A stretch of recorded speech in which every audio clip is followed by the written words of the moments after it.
झारखंड में जारी सियासी संकट के बीच झारखंड के मुख्यमंत्री हेमंत सोरेन को 3 नवंबर को ईडी कार्यालय के लिए बुलाया जाता है, यानी कि ईडी की ओर से समन जारी किया जाता है। तो वहीं ठीक एक दिन के बाद कांग्रेस के 2 विधायकों के आवास में आयकर की छापेमारी 24 घंटे से भी ज़्यादा चलती है, जिसको लेकर झारखंड की सियासत में एक बार फिर से हलचल देखने को मिलती है। वहीं बेरमो विधायक अनूप सिंह को लेकर कई अफवाहें भी फैलती है, जिसको लेकर बेरमो विधायक अनूप सिंह मीडिया को संबोधित करते हुए कई बातों को उनके समक्ष रखे भी थे। उनका कहना है कि मेरे 3 आवास में छापेमारी एक साथ चल रही है, एक पटना, दूसरा बेरमो और तीसरा रांची। बेरमो में 50,000 आईटी के अधिकारियों को मिलता है, तो उन्होंने कहा है रांची में 90,000, साथ ही साथ आईटी के अधिकारियों को मेरी धर्म पत्नी का जेवर मिलता है जो 9 लाख का है। हालांकि आईटी के अधिकारी उनको वापस कर दिए हैं। साथ ही साथ उन्होंने 600 का भी जिक्र किया। उन्होंने कहा है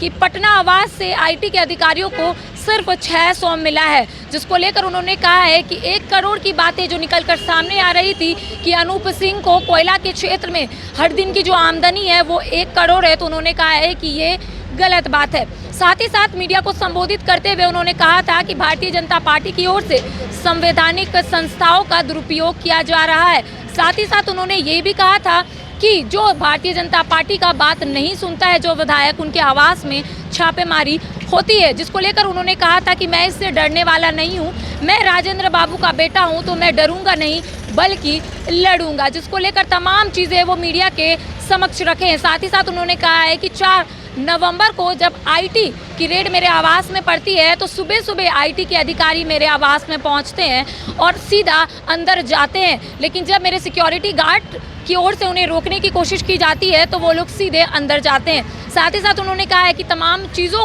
का वहाँ पर छापेमारी की जा रही थी। साथ ही साथ मेरे बच्चों का जो बैग है, स्कूल बैग है, उसको भी खोलने का प्रयास किया जा रहा था, जिसको लेकर मेरे जो बच्चे हैं वो एक बार डर गए थे, लेकिन जिसको लेकर तमाम चीज़ें वो मीडिया के सामने रखे हैं। उन्होंने कहा है कि ऐसा कुछ भी नहीं है, आने वाले समय में सब कुछ लोगों के समक्ष आ जाएगा, जिसको लेकर 6 नवंबर को खुद अनूप सिंह एक प्रेस वार्ता रखते हैं और तमाम चीज़ें जनता के समक्ष रखते हैं कि ऐसा कुछ भी नहीं है। हालांकि 4 नवंबर को ही छापेमारी खत्म हो गई थी, लेकिन आईटी के अधिकारियों ने उनसे कहा कि मेरे ऊपर प्रेशर है, इसलिए मैं दूसरे दिन भी छापेमारी कर रहा हूँ, ये खुद अनूप सिंह ने कहा था। हालांकि जो प्रेस रिलीज आईटी की ओर से जारी किया जाता है उसमें ये लिखा हुआ है, ये मेंशन किया हुआ है कि 100 करोड़ का ट्रांजैक्शन यहाँ पर विधायकों की ओर से किया जा रहा है, जिसको लेकर आज मैं अनूप सिंह के आवास पहुंची थी रांची वाले, जहां पर उनसे मैं बात की कि 100 करोड़ का ट्रांजैक्शन की बातें यहाँ पर आ रही है, तो उन्होंने कहा है ऐसा कुछ भी नहीं है।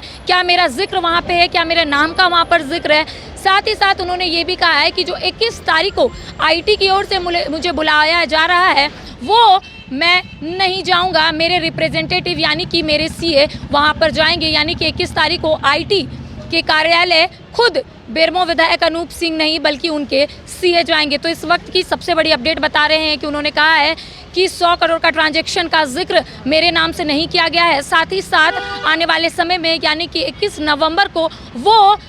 आईटी के अधिकारियों से मुलाकात करने नहीं जाएंगे बल्कि उनके सीए तमाम कागजात को लेकर आईटी के अधिकारियों के समक्ष जाएंगे। अपने कैमरा पर्सन संजय के साथ मैं करिश्मा सिन्हा, न्यूज़ 22 को रांची।